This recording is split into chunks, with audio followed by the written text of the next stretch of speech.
नर्मदे हर नर्मदे नर्मदे। मैं जीवन में सब कुछ भूल सकता हूँ, लेकिन नर्मदा माई की परिक्रमा कभी नहीं भूल सकता हूँ। बहुत जीवन में उतार चढ़ाव आए, बहुत परिस्थितियां उथल पुथल होती रहती हैं। किसी को अच्छा बोलो बुरा बोलो, ये जीवन में चलते रहता है, सुख दुख। लेकिन नर्मदा माई की यात्रा दिल को छू गई। अंतरंग प्रसन्न हो गए, मेरा अंग प्रत्यंग प्रसन्न हो गया। ऐसे लग रहा है कि मैं अमृत में नहा कर आया। लोगों को क्या मिलता है परिक्रमा में मुझे पता नहीं, लेकिन ऐसे लगता है मुझे बहुत कुछ मिल गया। लोहा को पर इसका स्पर्श भी हो गया, सिर्फ स्पर्श, फिर भी उसका सोना बन जाता है। वैसे ही नर्मदा माई का एक स्पर्श हो गया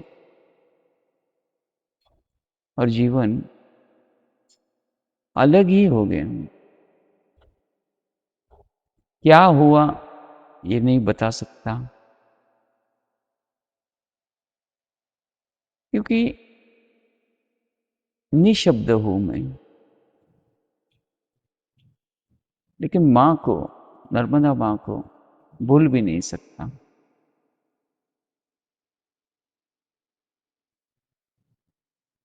पता नहीं, लेकिन दिव्य यात्रा हो, दिव्य यात्रा है। झगड़े भी बहुत हुए, झगड़े भी देखे हैं। क्या क्या नहीं, सब कुछ, अच्छाई बुराई, बहुत अच्छाई, अपमान, सम्मान,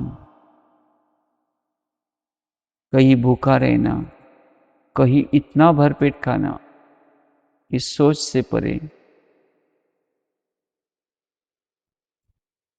कहीं पर बहुत ठंड में सोना और कहीं पर राजा के जैसे सोना।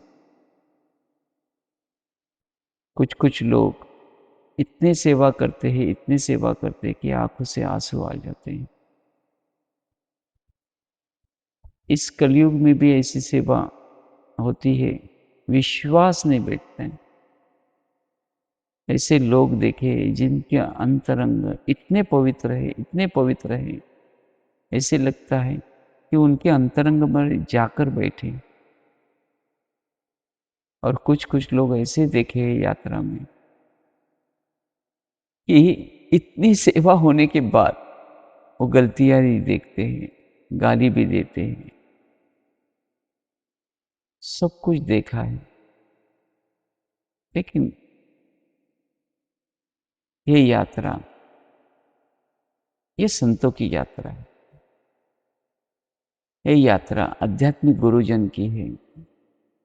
ये यात्रा सच्ची भक्ति करने वाले साधक की है।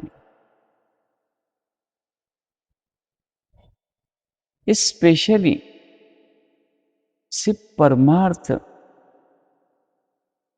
करने वालों की यात्रा है।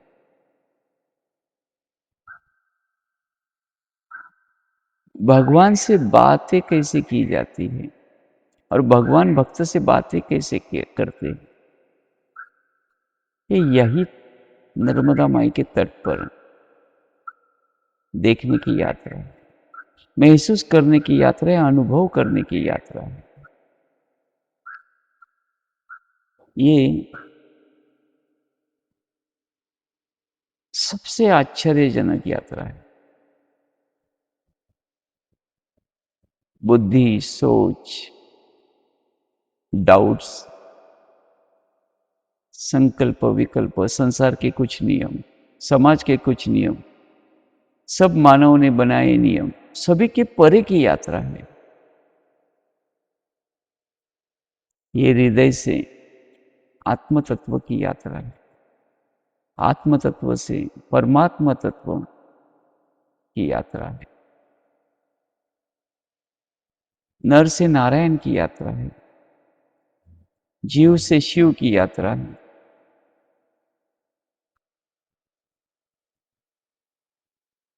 ये शब्द से निशब्द बनने की यात्रा है। पिंडी से ब्रह्मांड की यात्रा है।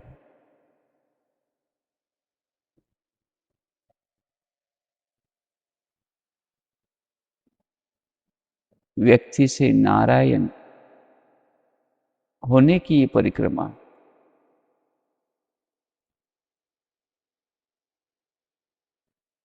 इसीलिए नर्मदा माई को मुक्तेश्वरी भी कहा जाता है।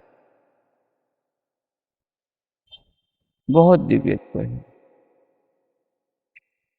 लोग क्या देखते हैं पता नहीं।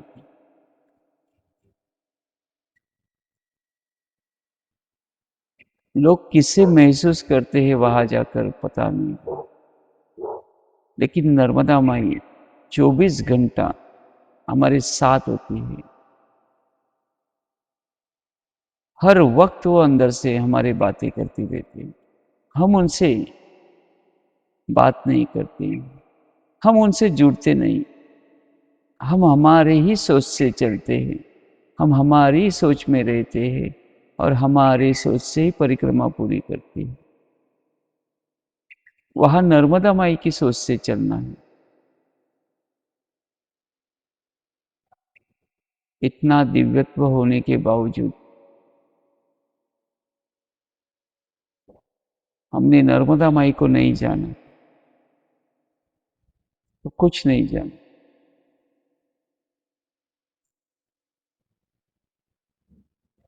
आज ये अंतिम रिकॉर्डिंग बना रहा हूं, क्योंकि जिसका वर्णन ही अवर्णनीय है, जहां शब्द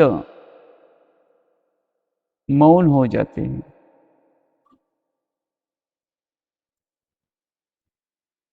जैसे कुएं में रहने वाला मेंढक, वो कुआं से क्या देखेगा? जितना देखेगा उतना ही दिखेगा ना उसको, उससे परे नहीं देखेगा। वैसे हम लोग हैं परिक्रमावासी, कि हमें जीवन भर उतना ही दिखाई देता है। उस कुएं से थोड़ा सा बाहर आएंगे तो देखेंगे, अरे स्वच्छ तालाब भी है, बहुत बड़ा है। यहाँ लाखों कुएं समा सकते हैं, इतना बड़ा तालाब है। थोड़ा सा आगे जाएंगे चलते चलते तो देखेंगे कि नदियां भी जोरों से बह रही है। कितने कुएं भर जाएंगे पता नहीं। फिर और आगे जाएंगे तो आपको विशाल समंदर दिखाई देगा। तो कुआं कितना रहेगा आपके हिसाब से? उसकी गिनती ही नहीं। वो विशाल सागर में सारा जीवन हम समर्पित कर देंगे। सोच से परे, विचारों से परे, बुद्धि से परे, शब्द से परे। जहां सोच खत्म हो जाती है हमारी, वहां नर्मदा माई की सोच शुरुआत हो जाती है। नर्मदा माई तभी समझ में आती है। इसीलिए सभी गांव के लोग, जहां जहां मैंने पूछा था कि नर्मदा माई के बारे में बता दो, सब निशब्द थे। संतों को बोला, संत भी निशब्द थे। तो ये निशब्द इसीलिए कि समुन्दर के जैसे जीवन, कुएं से लेके समुन्दर को देखना, तो कितना क्या वर्णन है उसका। क्या मेंढक बताएगा मैं कुआं में कौन से पानी में तैर रहा था, और समुंदर को देखने के बाद क्या वर्णन करेगा उसका। इसीलिए सारे निशब्द हो गए।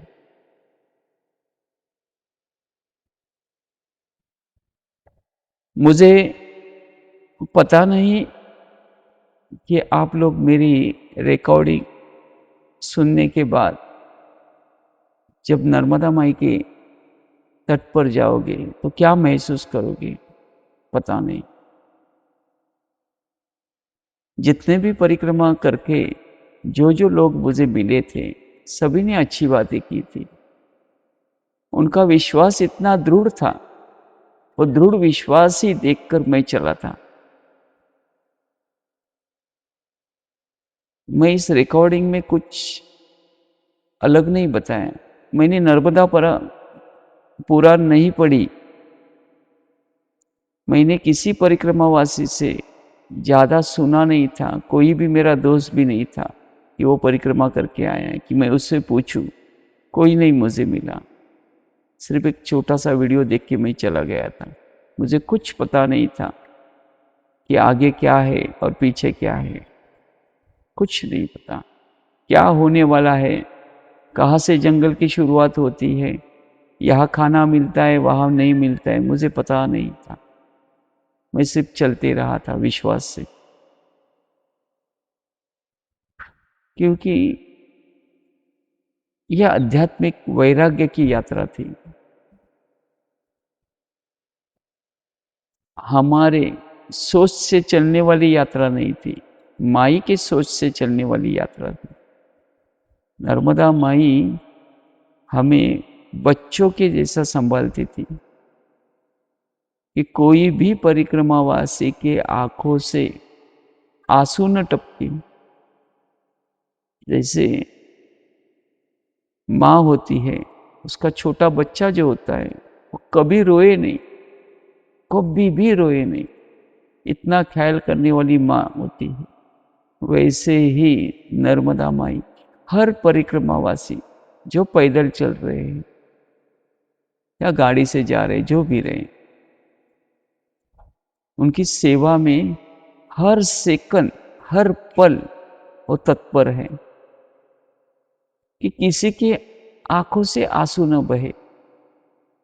वो तो अपना बेटा समझकर वो सेवा करती है। लेकिन हम मूर्ख हैं, हम नर्मदा को मां भी कहने के लिए हमारे पास शब्द नहीं।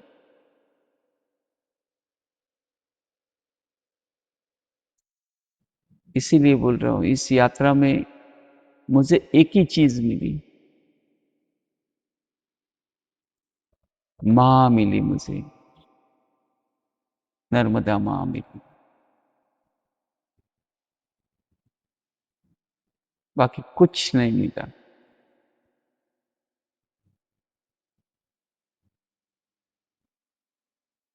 और मेरी मां सर्वांग सुंदर है, प्रेम स्वरूप है। इतनी संतों की सेवा करती है, इतने भक्तों की सेवा करती है, इतने देवताओं की सेवा करती है। सारे ब्रह्मांड के देवी देवता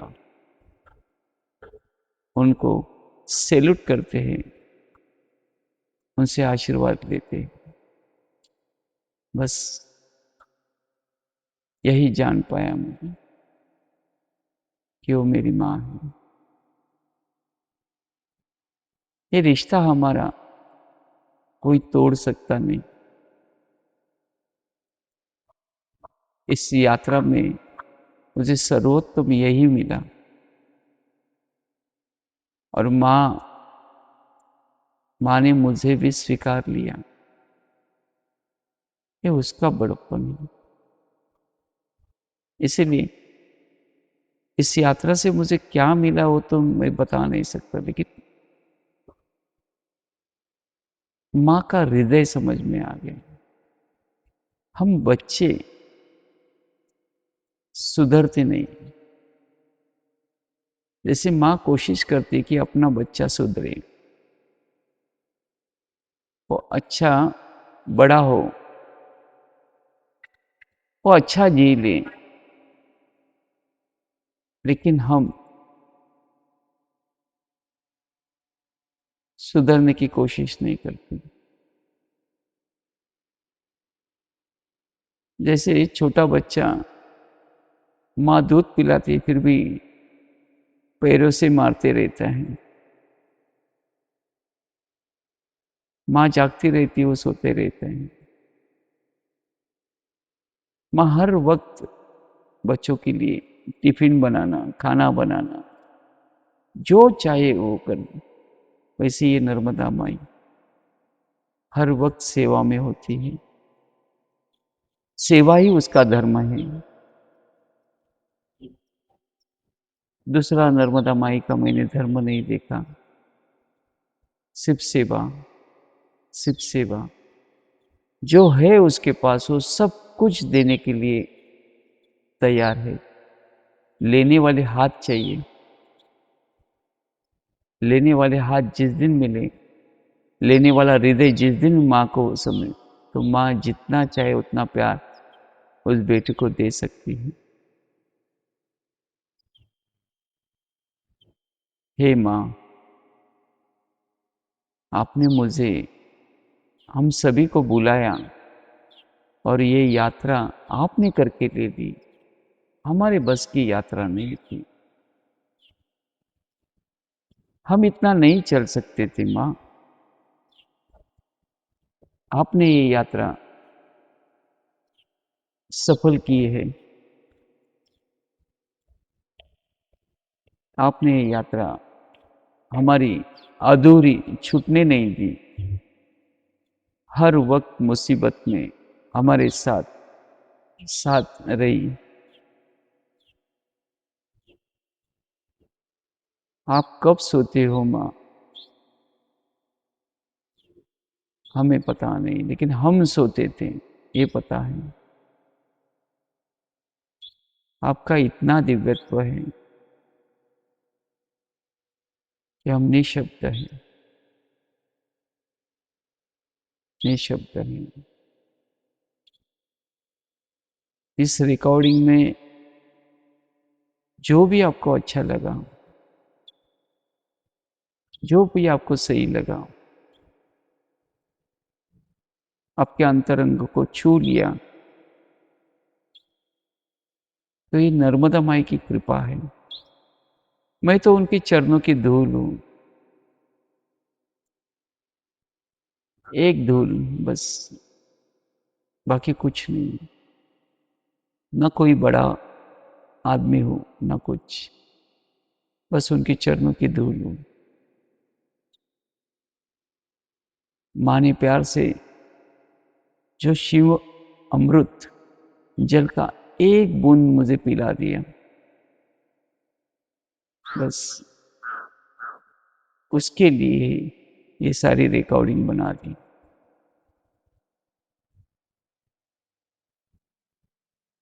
कुछ गलतियां हुई होंगी इससे, किसी का दिल टूटा होगा, तो मैं खुली हृदय से आपकी क्षमा चाहता हूँ कि मेरे शब्दों से आपका दिल दुखा हो, या माँ के लिए कुछ अपशब्द मेरे मुंह से निकले हो, तो मैं क्षमा चाहता हूँ।